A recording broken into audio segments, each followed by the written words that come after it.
You ask Tiger to solve. This deals with linear equations with one unknown. The final result is x equals 11. Let's solve it step by step. Group all constants on the right side of the equation.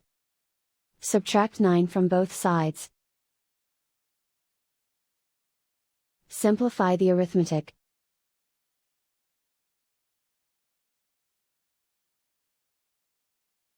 Isolate the x. Divide both sides by 2. Simplify the fraction. Find the greatest common factor of the numerator and denominator. Factor out and cancel the greatest common factor. And so the final result is x equals 11.